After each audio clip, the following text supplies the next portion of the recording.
reaksi obat yang tidak dikehendaki.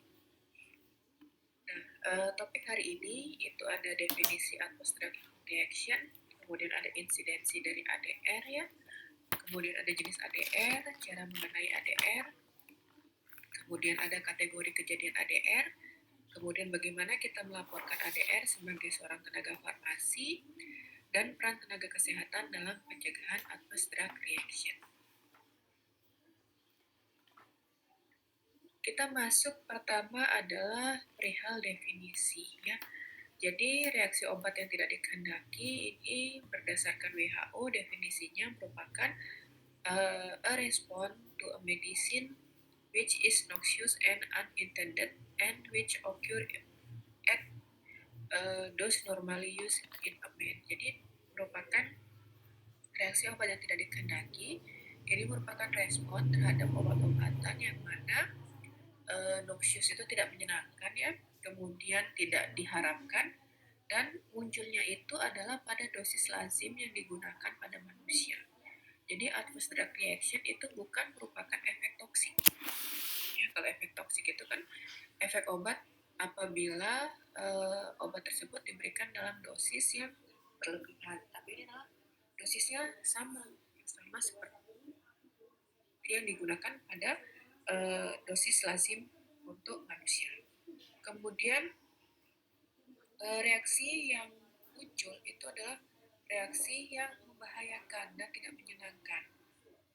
Kemudian hasil reaksi ini merupakan akibat dari akibat yang berkaitan dengan penggunaan suatu obat ya, jadi dari penggunaan suatu produk obat yang mana apabila diprediksi selanjutnya, diprediksi untuk penggunaan masa depan, itu penggunaannya kemungkinan akan memberikan hasil yang serupa.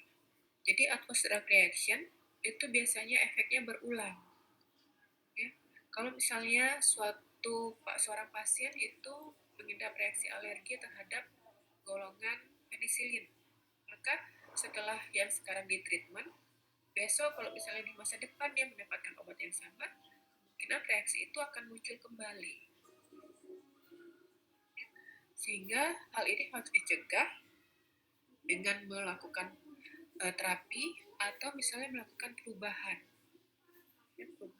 Kalau misalnya adverse drug reaction-nya itu berkaitan dengan dosis, maka bisa dilakukan penyesuaian dosis, atau misalnya sebaiknya adalah penghentian dari obat yang potensi menyebabkan adverse drug reaction. Kemudian efek yang tidak diinginkan atau serious adverse event itu merupakan suatu kondisi ya di mana adverse drug reaction ADR yang terjadi itu dapat atau misalnya sampai dengan bisa menyebabkan kematian ya, atau bisa menyebabkan suatu kondisi yang fatal yang dapat mengancam jiwa. Kemudian dapat menyebabkan disabilitas yang sifatnya permanen atau signifikan. Jadi dia tidak bisa kembali ke kondisi semula, ya sifatnya irreversible. Kemudian membutuhkan terapi jangka panjang, dapat menyebabkan abnormalitas kongenital, dan membutuhkan intervensi untuk mencegah terjadinya gangguan yang sifatnya permanen.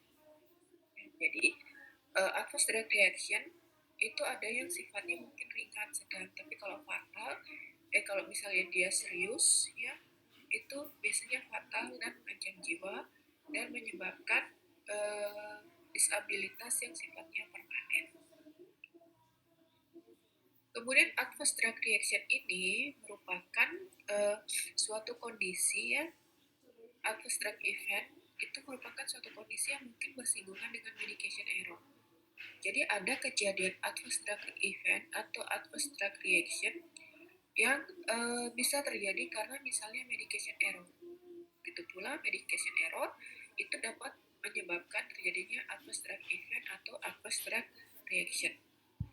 Jadi adverse drug event itu lingkarannya lebih besar. Jadi ada kejadian-kejadian yang mungkin dapat diprediksi, ya, kejadian adverse drug event yang mungkin bisa diprediksi sehingga bahayanya sifatnya potensial. Nah, kalau misalnya dia sudah sampai kejadian, sudah menimbulkan reaksi, maka namanya adalah adverse drug reaction. Jadi besarannya mungkin lebih kecil lagi.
Oke, di sini didefinisikan kalau adverse drug event itu merupakan kejadian medis sementara terkait dengan penggunaan produk obat, ya. Tidak selalu terkait dengan penyebabnya. Jadi kalau misalnya drug event itu bisa terjadi karena misalnya mungkin interaksi dan lain sebagainya, ya.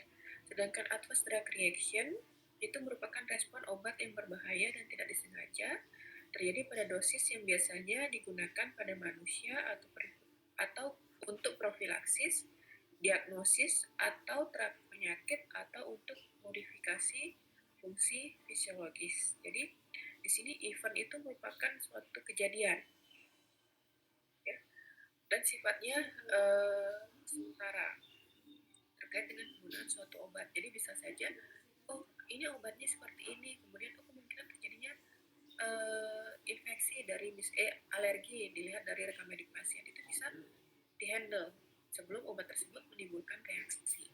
Tapi kalau misalnya sudah reaction itu sifatnya respon. Jadi obatnya sudah diterima oleh pasien, kemudian sudah menimbulkan efek yang tidak menyenangkan sehingga harus ditangani.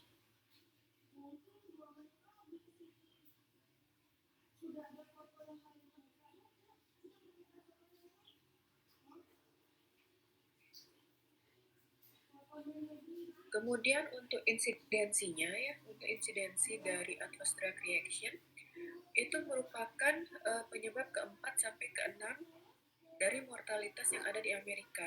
Jadi adverse drug reaction ini tingkat mortalitasnya sangat tinggi, ya, tingkat keempat sampai keenam, mendekati penyakit kardiovaskular. Kemudian hospital admission yang disebabkan karena adverse drug reaction pada beberapa negara itu lebih dari 10%. Jadi kalau misalnya ada 100 orang yang berobat ke rumah sakit pada satu hari, kemudian hampir 10%-nya, hampir 10 orang itu balik lagi kembali itu karena mengalami adverse drug reaction. Karena mengalami adverse drug reaction. Kemudian pada beberapa negara itu juga hampir menghabiskan 15-20% dari budgetnya itu untuk menghadapi komplikasi obat. Jadi kalau misalnya dilihat, ya, 20% itu merupakan angka yang sangat fantastis dari budget suatu rumah sakit untuk hanya menangani adverse drug reaction. Sehingga ini menjadi suatu concern yang concern bagi seorang farmasis, bagi seorang apoteker. Bagaimana sih cara kita untuk mencegah kejadian adverse drug reaction? Karena beberapa kejadian adverse drug reaction itu sebenarnya dapat diprediksi. Kemudian informasi kenapa dia sering sekali terjadi biasanya pada negara-negara berkembang atau negara yang masih dalam masa transisi dari negara berkembang menjadi negara maju, kita memiliki informasi yang sangat terbatas perihal kejadian adverse drug reaction. Laporan-laporan atau misalnya adverse drug reaction yang terbaru itu mungkin belum bisa diakses oleh semua lapisan tenaga kesehatan.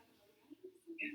Kemudian harapannya atau misalnya yang dihadapi itu biasanya lebih buruk dibandingkan kondisi yang diprediksi, ya. One may expect the situation is worse, better, dan better.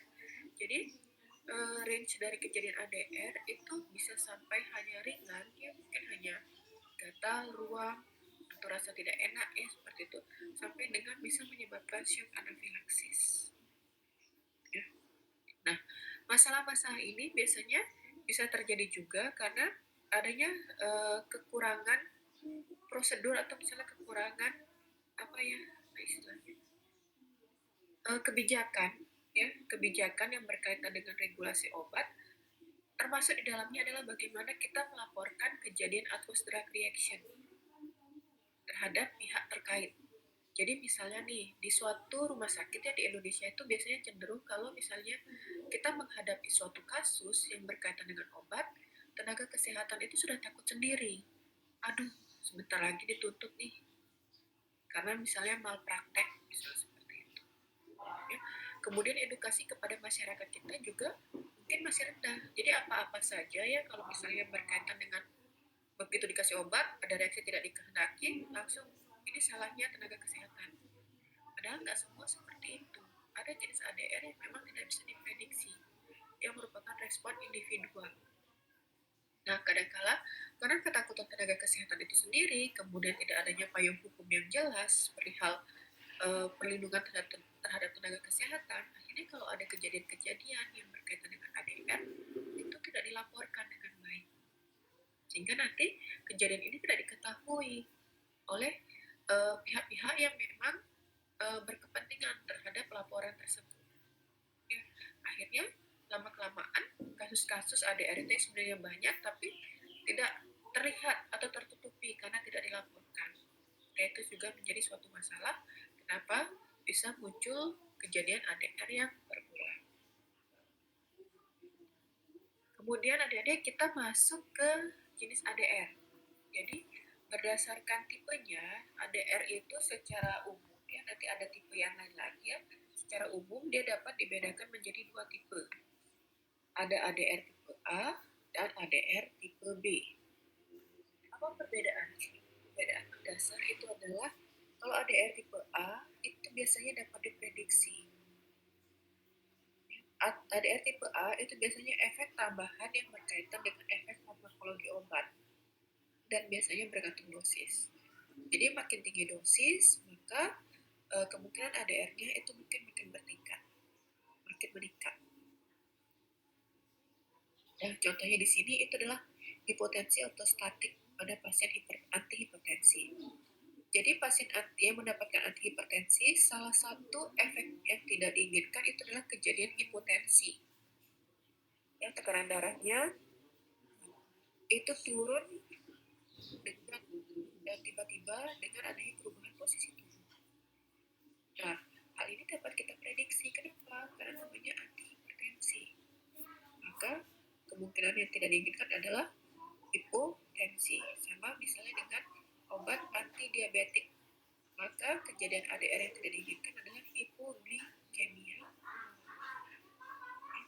Nah, ADR tipe A itu sering disebut sebagai efek samping obat kadang-kadang.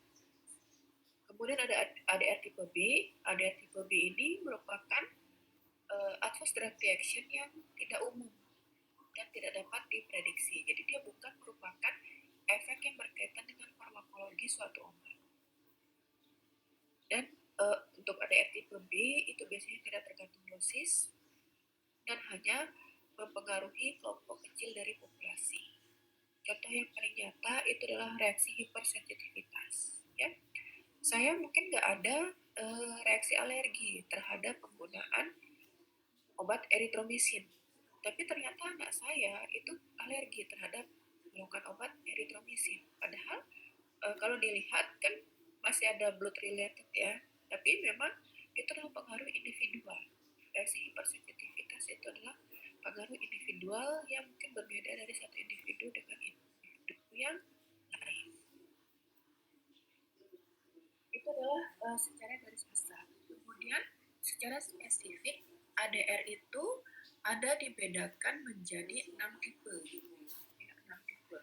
Misalnya adalah yang pertama dose related ya, sering disebut sebagai tadi ADR tipe A. Kemudian non dose related yang sering disebut sebagai ADR Kemudian ada dose related and time related. Kemudian ada yang time related aja, ada yang berkaitan dengan withdrawal, dan ada yang berkaitan dengan failure of therapy.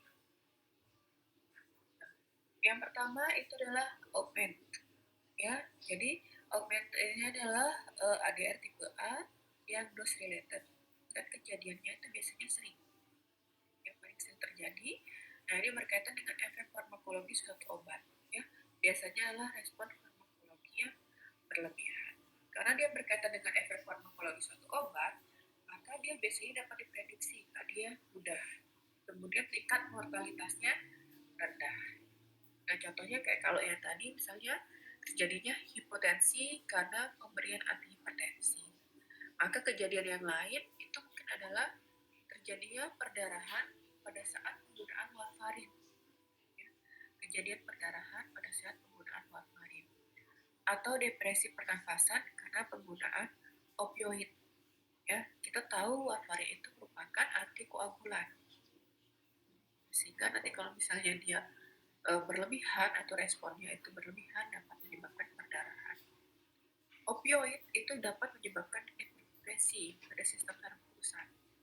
Salah satu hal yang diatur pada sistem saraf pusat itu adalah fungsi pernafasan. Maka dapat juga menyebabkan depresi pernafasan. Kemudian bagaimana pengatasan yang kita bisa lakukan? Ya, karena kalau ini berkaitan dengan dosis, maka mungkin pesan yang dilakukan adalah penurunan dosis. Kalau ADR-nya itu tidak serius, ya, kita bisa melakukan penurunan dosis. Atau misalnya kalau sifat ADR-nya itu serius, bisa menggantikan obat. Ya. Harus juga dipertimbangkan efek sinergis pada terapi yang diberikan secara bersamaan. Inilah kenapa adik-adik pada saat kita mengkombinasikan obat, kita harus mencari jenis obat yang tidak memiliki efek farmakologi setinggi. Karena kalau kita kombinasikan untuk mendapatkan efek sinergisnya, itu bisa saja karena dia memiliki efek farmakologi yang sama, maka ADR-nya, kemungkinan ADR-nya itu bisa juga meningkat. Ya, itu yang harus kita pikirkan matang-matang pada saat melakukan kombinasi terapi obat. Ya, jangan menggunakan obat yang efek farmakologinya itu mirip, karena dapat meningkatkan resiko kemungkinan adverse drug reaction. Kemudian yang kedua itu adalah BIZER. Ya, BIZER itu adalah ADR tipe B. ADR tipe B itu tidak tergantung dosis dan umumnya adalah jenis ADR yang tidak umum. Tidak berkaitan dengan efek farmakologi obat, kemudian tidak dapat diprediksi, dan tingkat mortalitasnya umumnya tinggi. Contohnya di sini adalah reaksi imunologik, ya, contohnya reaksi anafilaksis penisilin. Kalau misalnya reaksi alergi penisilin itu biasanya jenis reaksi alergi yang paling sering dihadapi. Kemudian selain reaksi imunologik, ada juga reaksi idiosinkratik. Reaksi idiosinkratik ini merupakan reaksi yang tidak diketahui bagaimana mekanisme penyebabnya. Awal mulanya itu seperti apa, itu tidak diketahui. Contohnya adalah kondisi hipertermia pada penggunaan anestesi. Kemudian karena di sini kita tidak bisa memprediksi, kemudian juga dia tidak tergantung dosis, maka pengatasan yang dapat kita lakukan itu adalah segera hentikan penggunaan obat. Segera hentikan penggunaan obat, kemudian hindari penggunaan obatnya di masa depan. Jadi harus dicatatkan di rekam medis pasien, dan pasien itu harus diinformasikan bahwa pasien ini memiliki reaksi hipersensitivitas atau reaksi idiosinkratik terhadap suatu obat. Sehingga besok kalau ditanyakan, kalau dia ke dokter atau misalnya ingin membeli obat, dia bisa menyampaikan bahwa dia memiliki reaksi alergi atau hipersensitivitas atau reaksi idiosinkratik terhadap suatu jenis obat tertentu. Kemudian ada yang tipe C. Tipe C itu adalah ADR yang disebut sebagai kronik. Ini adalah reaksi adverse drug reaction yang bergantung dosis dan bergantung dosis dan bergantung waktu. Juga jarang terjadi dan biasanya berkaitan dengan penumpukan atau kumulasi obat di dalam tubuh. Misalnya nih, supresi aksis hipotalamus pituitari adrenal dengan kortikosteroid. Adik-adik mungkin sekarang seharusnya semester 3 ya, benar ya semester 3 ya? Iya Bu, betul. Iya Bu, betul. Dapat farmakologi nggak? Sudah Ibu. Oke, mungkin di farmakologi sudah dijelaskan bahwa sebenarnya hormon steroid ya, hormon steroid itu merupakan hormon yang diproduksi secara normal di dalam tubuh. Ya, termasuk dalamnya adalah kortikosteroid dan mineralokortikoid. Tapi pada kondisi-kondisi tertentu yang membutuhkan penggunaan kortikosteroid dari luar ya, misalnya penyakit-penyakit autoimun yang membutuhkan supresi dari sum-sum tulang dan lain sebagainya yang menggunakan kortikosteroid jangka panjang, seorang pasien akan diberikan kortikosteroid ya, akan diberikan kortikosteroid jangka panjang. Misalnya untuk mencegah inflamasi dan lain sebagainya. Nah, dengan pemberian kortikosteroid jangka panjang dalam tubuh kita, itu akan memberikan respon kepada sistem dalam tubuh kita bahwa oh jumlah kortikosteroidnya ini banyak loh, berlebihan loh, misalnya seperti itu. Udah kita berhenti aja untuk memproduksinya, maka akan terjadi supresi, ya, penurunan fungsi dari sistem hipotalamus pituitari adrenal pada pasien yang diberikan kortikosteroid jangka panjang. Nah, begitu penggunaan kortikosteroid itu dihentikan secara mendadak, sistemnya kaget.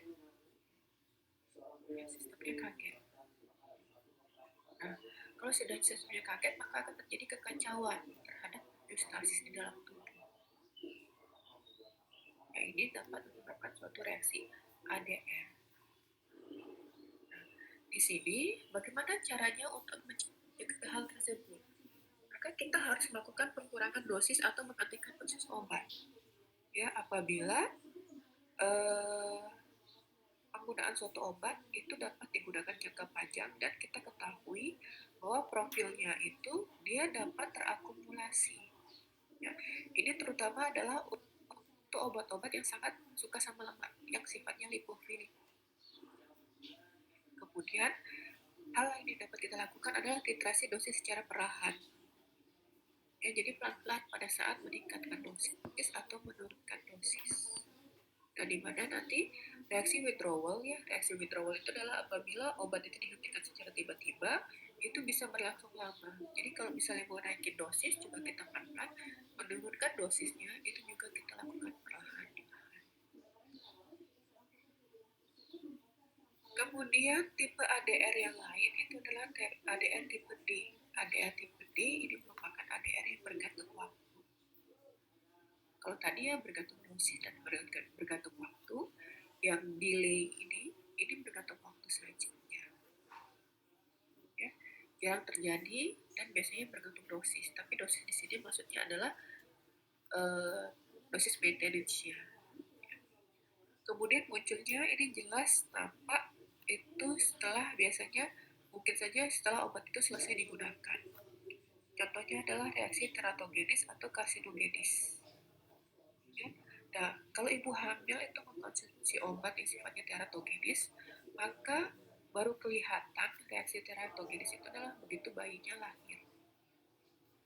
Sedangkan karsinogenis itu biasanya adalah karena adanya paparan suatu zat-zat tertentu dalam jangka waktu panjang, ya, setelah beberapa tahun terjadi mutagenesis di dalam tubuh, sehingga memicu terjadinya pembentukan sel-sel kanker. Ya. Nah, karena di sini dia bergantung waktu ya, waktu munculnya itu tidak dapat diprediksi kapan, atau kita tidak tahu dia sudah terpapar atau tidak dari sekarang, maka biasanya untuk yang delay ini penanganannya itu lebih sulit ya, dia sangat sulit untuk ditangani karena tidak dapat diprediksi kapan akan muncul. Kemudian selanjutnya itu adalah withdrawal ya. Untuk ADR tipe E, withdrawal itu terjadi pada akhir penggunaan, mirip-mirip sama tadi yang tipe C ya, yang bergantung waktu, bergantung dosis. Nah, kalau misalnya tipe C itu dihentikan secara mendadak, maka reaksi yang terjadi adalah ADR-nya tipe E. Ya. Terjadi pada akhir penggunaan, juga jangan terjadi muncul segera setelah penggantian obat. Ya. Begitu obat dihentikan, dia akan langsung memicu terjadinya sindrom withdrawal. Contohnya di sini itu adalah sindrom withdrawal pada penggunaan opiat atau benzodiazepin. Nah, bagaimana penanganannya? Kalau misalnya pasiennya itu mengalami gejala withdrawal, maka biasanya obatnya diberikan kembali, atau misalnya diberikan obat yang untuk mengatasi kondisi withdrawalnya tersebut. Ya. Setelah itu dilakukan tapering off, ya, penggantian obat secara perlahan-lahan. Nah, jadi dia diatasi dulu kalau gejala withdrawalnya. Begitu gejala withdrawalnya selesai, maka akan tapering off atau diturunkan dosis obatnya secara perlahan-lahan. Kemudian yang terakhir itu adalah tipe F atau failure. Ini merupakan suatu kondisi ADR di mana terjadi kegagalan terapi atau terapi yang efek dari obat itu yang diharapkan tidak terjadi. Nah, kondisi terjadi dan biasanya bergantung dosis. Ya. Penyebab paling tinggi dari terjadinya kondisi failure ini itu adalah terjadinya interaksi obat. Ya, terjadinya interaksi obat. Ada obat A sama obat B, efeknya disebut sebagai antagonisme. Nah, begitu obat A atau obat B itu diberikan secara bersamaan, maka reaksi antagonisme ini terjadi, sehingga terjadi kegagalan pada terapi obat. Ya, sering terjadi. Ini penyebabnya adalah interaksi.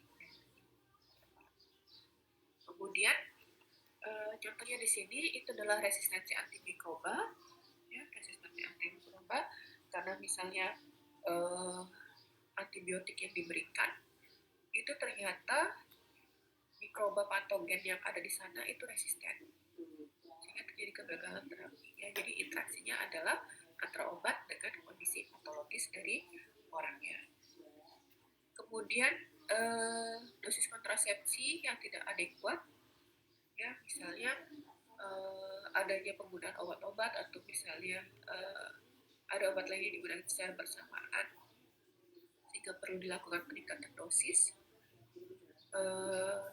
Ya, seperti itu. Jadi dosis kontrasepsi oral yang tidak adekuat saat digunakan dengan indusir enzim. Jadi obatnya itu sebenarnya kalau tanpa adanya indusir oleh enzim, misalnya simetidin, dosisnya sudah mencukupi. Tapi dengan adanya simetidin, metabolisme dari kontrasepsi oral itu meningkat, sehingga dosisnya di dalam peredaran darah itu berkurang, ya, sehingga menyebabkan kegagalan. Nah, pengatasannya di sini bagaimana? Nah, kalau misalnya tadi ya kayak kontrasepsi oral, itu dapat kita lakukan penyesuaian dosis, kita dapat melakukan peningkatan dosis.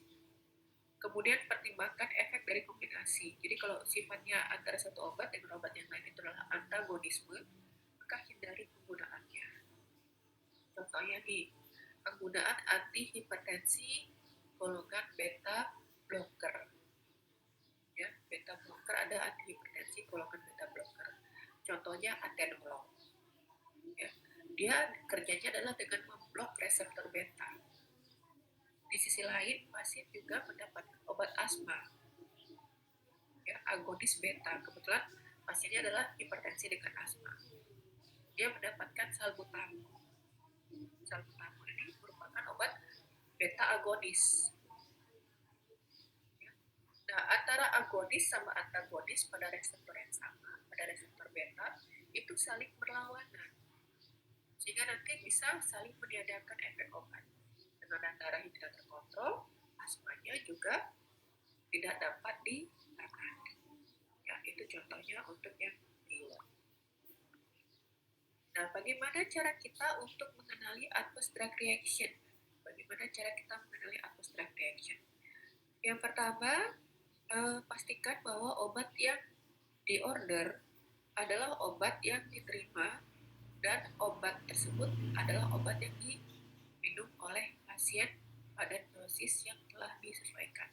Jadi pastikan dulu obatnya itu benar nggak, ya. Jadi kalau dokter itu meresepkan obat A, maka pasien itu mendapatkan obat A, menerima obat A dan benar minum obat A tersebut dengan dosis yang sesuai.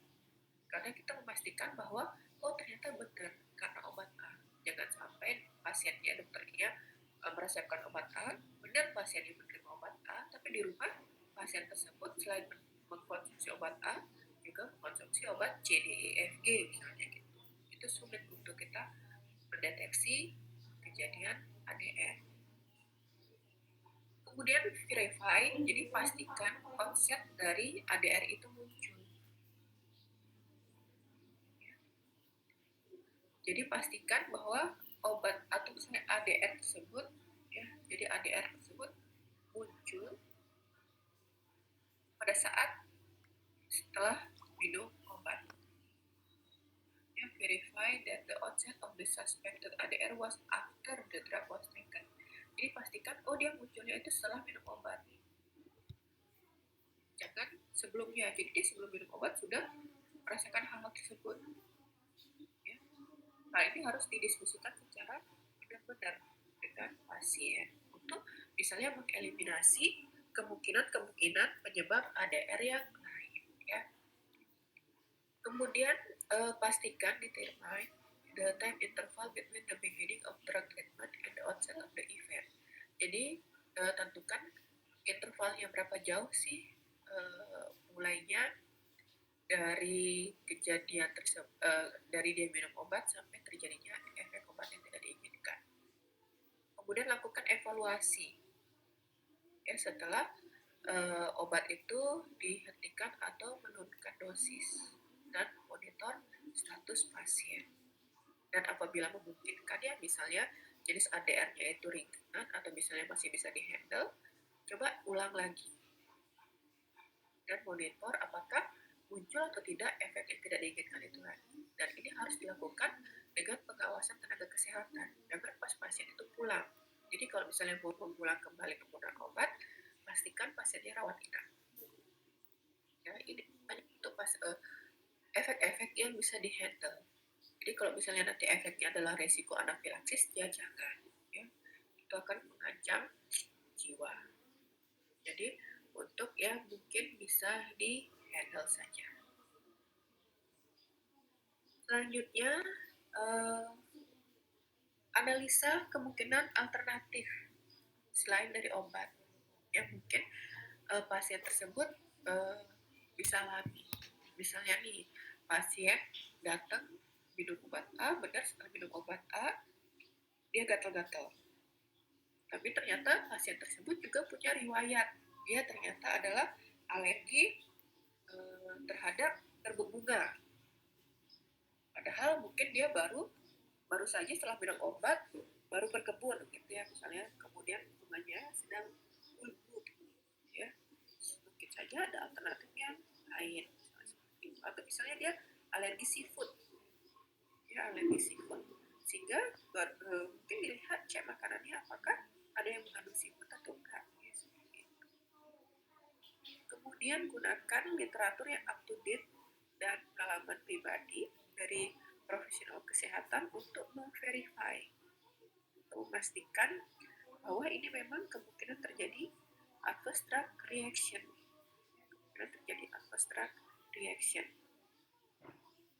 Kemudian bisa juga kalau misalnya di Amerika ya ada National Pharmacovigilance Center and Drug Information, ya, mereka bisa menanyakan di sana ada nggak reaksi obat seperti ini yang muncul sebelumnya. Ya mungkin kalau misalnya di negara kita prosedurnya nanti sudah baik, kita sudah punya suatu pusat informasi obat, hal ini juga bisa kita lakukan. Kemudian kalau misalnya sudah bisa mengkonklusi hal tersebut, maka ingat, laporkan, ya, laporkan dulu ke pihak rumah sakit yang memiliki kewenangan, ya, dan kemudian langsung ke National Drug Reaction Center. Dalam hal ini mungkin kita bisa laporkan ke BPOM, ya, sebagai lembaga yang menyimpan atau misalnya mengkolek laporan-laporan yang berkaitan dengan samping obat. Nah, untuk meyakinkan, untuk memastikan bahwa suatu reaksi obat itu adalah ADR atau tidak, ya, kita sebagai seorang apoteker itu biasanya menggunakan yang namanya NARANJO, ya. NARANJO Adverse Drug Reaction Probability Scale. Jadi kuesioner atau misalnya checklist NARANJO ini nanti akan membantu seorang apoteker untuk menentukan, oh ternyata ini benar loh karena adverse drug reaction. Nah, misalnya yang pertama nih ya, there are previous conclusive report of this reaction. Sebelumnya ada laporan yang sama, misalnya kita baca dari literatur ya, oh ternyata kalau di literatur kalau kita minum obat A, salah satu kemungkinan efek sampingnya, efek tidak diinginkan itu adalah ruam. Oh ternyata berarti jawabannya adalah ya, karena di literatur ada hal tersebut. Kemudian apakah efek obat tersebut itu muncul setelah obat dikonsumsi? Jadi dia setelah minum, kemudian beberapa saat kemudian, 30 menit kemudian, ruamnya muncul. Maka jawabannya ya, tambah ruam. Kemudian apakah reaksi yang tidak diinginkan itu membaik setelah obat tersebut dihentikan atau diberikan antagonis spesifik? Misalnya diberikan obat anti ruam atau obat anti gatal, obatnya dihentikan, kemudian diberikan anti ruam anti gatal, oh ternyata ruamnya berkurang atau gatalnya berkurang, maka nanti nilainya +1. Kemudian did the adverse event appears when the drug was re-administered. Nah ini kalau misalnya kita bisa melakukan pemberian obat ulang, ya. Nah andai kata tidak bisa, kan jawabannya nggak tahu nih, do not know, kan nanti hasilnya adalah 0. Tapi ternyata kalau misalnya kita memberikan obat ulang, bisa mampu ya, bisa memberikan obat ulang, pasiennya masih dalam dirawat inap, ternyata setelah dikasihkan obat itu nggak muncul lagi gatal atau ruamnya, maka nanti dikurangi 1, ya, jadi dikurangi 1. Tapi kalau dia muncul lagi gatal atau ruamnya, ditambah 2 poinnya. Kemudian ada alternatif yang lain nggak? Misalnya tadi ya pasien itu punya riwayat alergi, setelah makan tadi rasanya sebelum minum obat itu makan kue tiaw, jadi pulang dari rumah sakit kemudian mampir dulu makan kue tiaw itu nggak tahu kue tiaw apa, apakah seafood dan lain sebagainya, dan mungkin ada seafood di sana, jadi kita bisa, kalau misalnya jawabannya ya, maka -1. Tapi kalau misalnya pasien itu nggak tahu apakah dia ada penyebab yang lain, maka tetap nilainya 0. Kemudian penggunaan placebo, ya, penggunaan placebo ini ada yang dimasukkan kalau di checklistnya kita ya, di checklistnya di BESO itu rasanya penggunaan placebo itu dihilangkan kalau nggak salah. Nah, misalnya kita memberikan obat kosong yang isinya cuma laktosa aja, ternyata efeknya muncul, misalnya kayak gitu. Ya, kalau efeknya muncul, kemungkinan itu adalah efek placebo dikurangi 1. Kalau dia jawabannya 0, berarti ditambah 1. Berarti memang ada kandidatnya, kemungkinan memang obat tersebut, ya. Kemudian ini kalau kita bisa, yang poin nomor 7 adalah kalau kita bisa melakukan therapeutic drug monitoring, mengukur kadar obat dalam darah. Apakah kadar obat tersebut terdeteksi dalam cairan darah? Biasanya jawabannya ini adalah tidak tahu, karena di kita Indonesia itu sulit sekali untuk melakukan TDM, yang masih mahal sekali. Kemudian apakah dosis obat, reaksi yang terjadi, reaksi alergi yang terjadi itu akan makin parah kalau dosisnya ditingkatkan, atau makin tidak parah kalau misalnya dosisnya itu diturunkan. Ya, kalau misalnya ini bisa dengan re-administered. Ya, nanti jawabannya tergantung. Kalau jawabannya yes, tambah 1. Kalau 0, kalau nggak tahu 0. Kalau nggak bisa dilakukan, intinya adalah nilainya 0. Apakah pasien punya riwayat yang mirip setelah menggunakan obat? Misalnya sebelumnya pasiennya minumnya amoksisilin, ternyata gatal-gatal. Sekarang diberinya koamoksiklaf. Ya, koamoksiklaf itu isinya adalah amoksisilin dan asam klavulanat. Ya, walaupun nama dagangnya beda, tapi sebenarnya isinya sama-sama amoksisilin. Oh iya, dulu alergi amoksisilin misalnya kayak gitu. Oh berarti ya iya, ada kemungkinan reaksi alerginya sama, maka tambah nilai 1. Kemudian apakah adverse event itu dikonfirmasi dengan literatur yang objektif? Ada nggak pustaka yang membahas hal tersebut? Jika iya, poinnya 1. Maka semua poin ini ditambahkan. Kalau dia positif berarti angkanya tambah, kalau dia negatif berarti sebagai pengurang, kalau nggak tahu nilainya 0. Maka nanti diklasifikasikan adik-adik. Kalau semuanya jawabannya nggak tahu, nilainya 0, maka dia diragukan. Kalau 1 sampai 4 poinnya adalah possible, 5 sampai 8 itu lebih tinggi lagi probable, ya, dapat jadi, 9 itu highly probable, ya, sangat mungkin.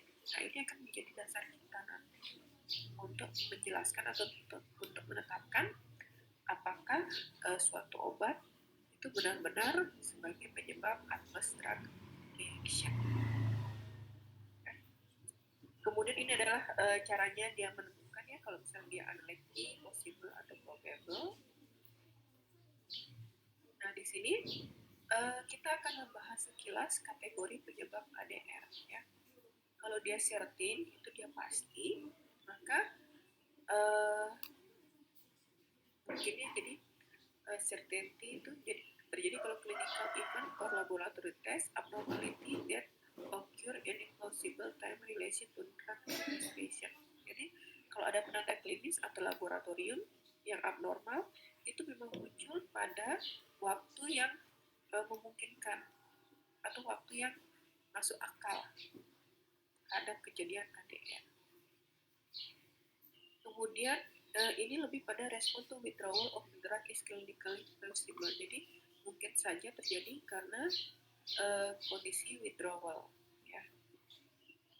Kemudian probable atau likely itu di bawah certain juga muncul reaksi klinis atau laboratorium. Ya. Tapi di sini kalau probable itu adalah masih ada kemungkinan ada underlying disease atau obatnya unlikely to attributed to underlying concurrent. Jadi kemungkinan bisa yang lainnya. Kemudian di bawahnya lagi itu adalah possible. Possible itu masih mungkin, tapi ada penyebab yang lain yang mungkin bisa dijelaskan. Ya. Possible itu apabila ada penyebab yang lain yang mungkin dijelaskan, kayak tadi ya, mungkin saja dia baru habis makan makanan laut karena baru habis dari restoran, dia memang makan makanan laut ya, walaupun dia tidak memesan. Nah, mungkin saja ada bahan makanan yang tercemar misalnya kayak gitu. Kemudian informasinya itu biasanya masih kurang banyak ya, tidak lengkap dan juga tidak jelas. Nah kalau unlikely itu dia muncul ya, bisa saja dia berkaitan, tapi kayaknya nggak mungkin karena mungkin yang abnormal nilai-nilai laboratorium yang abnormal itu tidak berkaitan langsung dengan gejala klinis yang timbul ya. Jadi unlikely itu yang paling bawah ya, misalnya tadi nilainya 0 semua, kemudian tadi ada yang possible, kemudian ada yang probable, ada yang certain ya. Jadi ada 4 tingkatan untuk klasifikasian dari hasil skor Naranjo dari ADR. Kemudian kalau yang misalnya unclassified atau unconditional sama unaccessible, ini biasanya informasi-informasinya belum dapat dipastikan untuk dapat memenuhi bahwa seorang pasien itu memang mengalami ADR atau tidak ya. Tidak ada tanda klinis atau laboratorium yang bisa digunakan sebagai dasar bahwa pasien tersebut mengalami kejadian ADR atau tidak. Kemudian apa hal-hal yang perlu dilaporkan terkait dengan ADR?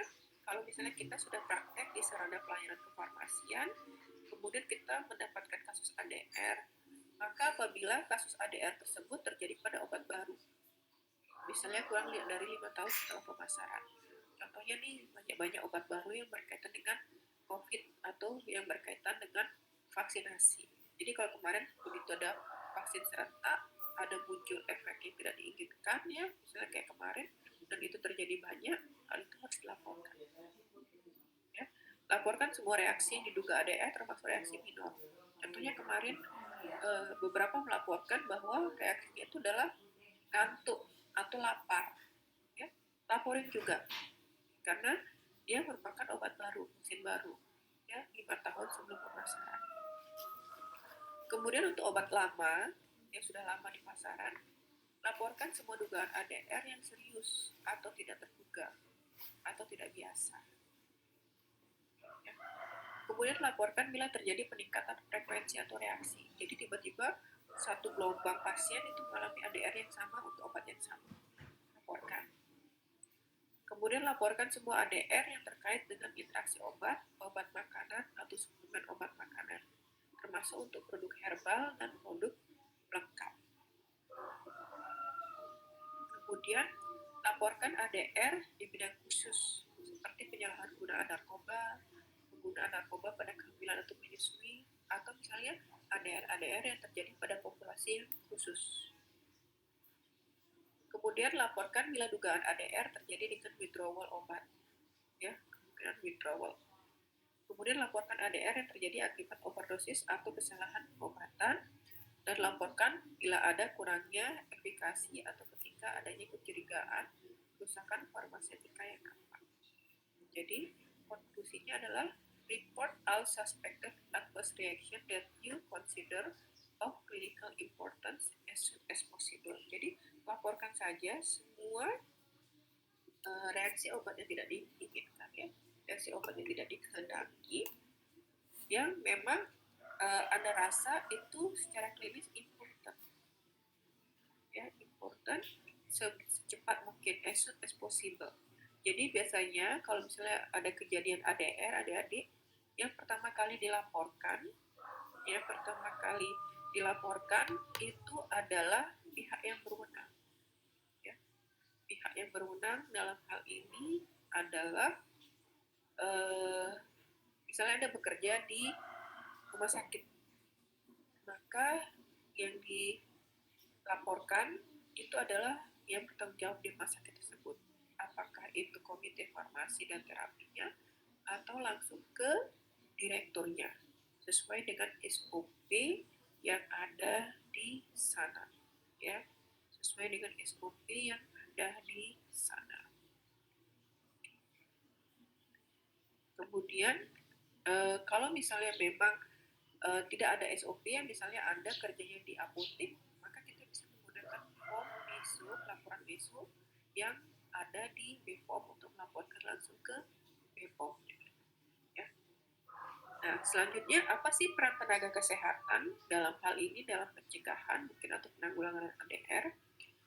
Jadi health professionals are the best position to report on suspected ADR observed in their everyday patient care. Jadi tenaga kesehatan ini memiliki posisi yang strategis, ya, untuk melaporkan semua jenis ADR yang mungkin teramati pada pelayanan kesehatan harian yang dilakukan oleh tenaga kesehatan tersebut. Ya. All healthcare provider, baik itu CCH, dokter, ya, farmasis, nurse, dentist, and others who report ADR as one of their professional responsibility, even if there are doubtful about precise relationship with the given medication. Jadi semua tenaga kesehatan itu memiliki tanggung jawab profesional, ya, untuk melaporkan semua jenis ADR yang diamati atau terjadi, walaupun tadi korelasinya masih diragukan, masih doubtful. Jadi harus tetap dilaporkan, ya. Jadi yang kejadian selanjutnya itu dapat dicegah.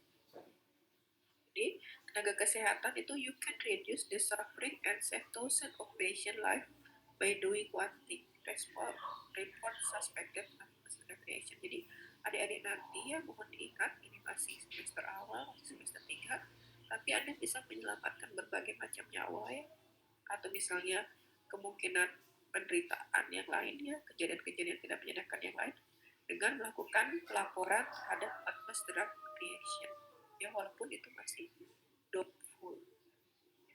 Jadi itu adalah peran Anda sebagai seorang.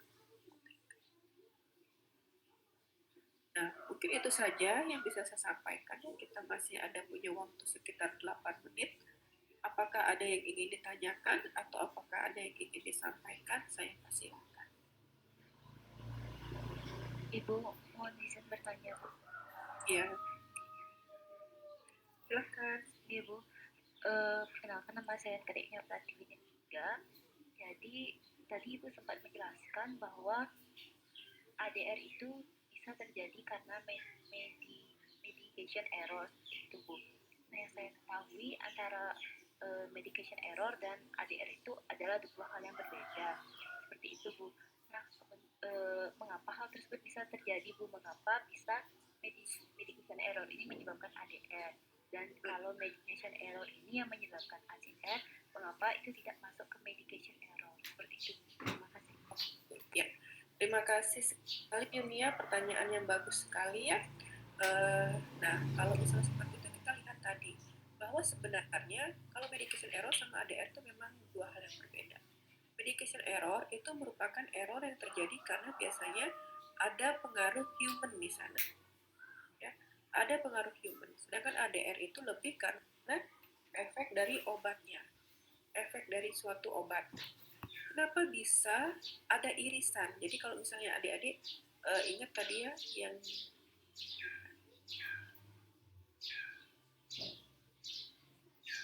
ini dia.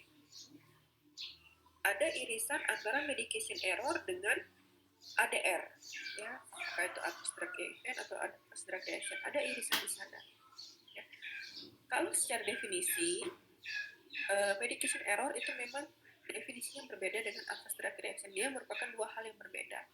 Tapi yang terjadi di sini adalah irisan. Jadi medication error itu dapat menjadi salah satu penyebab terjadinya adverse drug reaction. Apa contohnya?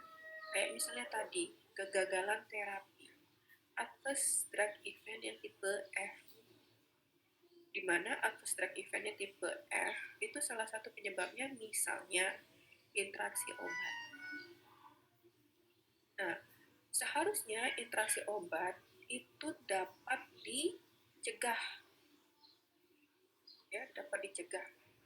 Tapi ternyata misalnya kayak tadi, pasien itu benar dia dapat obat A, pasien itu diresepkan obat A, benar dia sudah mendapatkan obat A, dia mengkonsumsi juga obat A.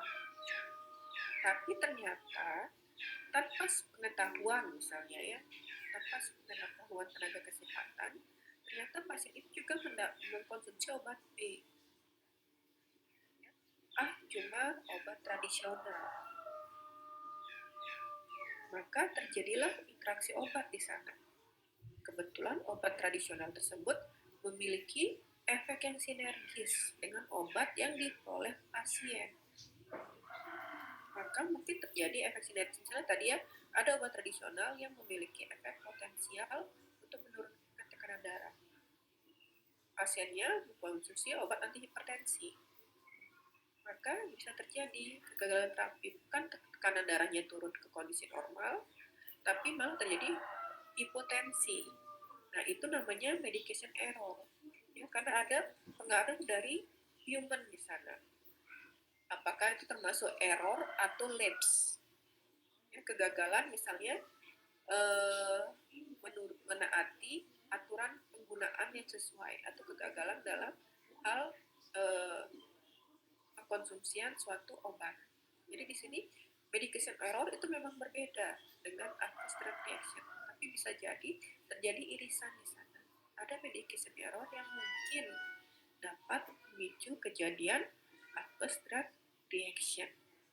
Jadi mungkin seperti itu penjelasannya kenapa bisa terjadi irisan di sana. Bukan berarti dia merupakan hal yang sama, tapi bisa terjadi irisan atau misalnya satu kondisi dapat menyebabkan munculnya kondisi yang lain dalam penggunaan suatu obat. Mungkin seperti itu yang bisa saya sampaikan. Iya Bu, sudah sangat jelas Bu. Terima kasih.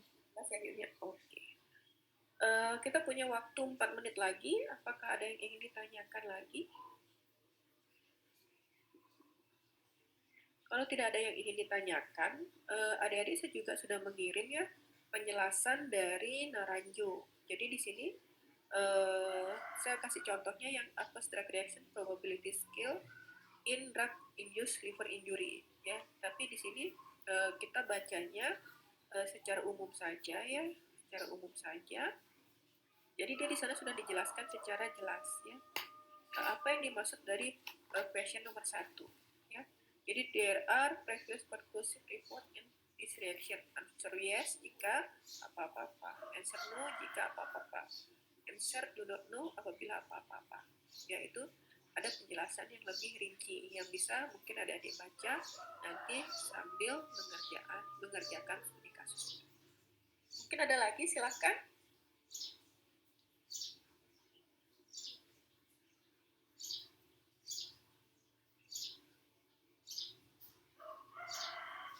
Oke, kalau misalnya tidak ada, silahkan nanti dikerjakan studi kasusnya ya, sama seperti kemarin. Karena sekarang tidak ada presentasi, maka studi kasus itu semuanya harus diupload sesuai dengan waktu akhir perkuliahan. Ya, jadi ketiga SKS, ini baru 1 SKS. Jadi kalian masih punya sekitar 100 menit lagi untuk mengerjakan kasus, kemudian silahkan langsung diupload di UASI. Ya. Mungkin itu saja yang bisa saya sampaikan adik-adik sebelum saya menutup kegiatan kuliah hari ini. Apakah sudah jelas untuk pengerjaan kasusnya? Mohon izin bertanya, Beb. Iya, silakan. Untuk tugas studi kasusnya itu berarti dibuat dalam bentuk PowerPoint atau dalam bentuk PDF, Bu? Enggak, langsung aja dikerjakan di lembar yang saya berikan. Jadi nanti tinggal tambahkan bagian depan, ingat dituliskan nama kelompok, anggota kelompok, kemudian langsung saja ditulis di sana di bawahnya. Kalau misalnya perlu kertas baru, tinggal dibuatkan spasi untuk kertas barunya. Ya, nggak usah. Terima kasih. Ya, oke. Ada yang lain lagi?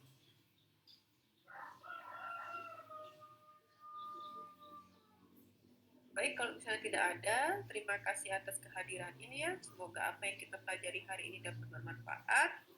Kita akan jumpa lagi minggu depan untuk UTS ya. Nanti silakan koordinator mata kuliah untuk berkoordinasi lagi perihal pelaksanaan UTS ya. Semoga kita semua selalu sehat. Izin untuk menutup kegiatan perkuliahan hari ini. Selamat siang semuanya.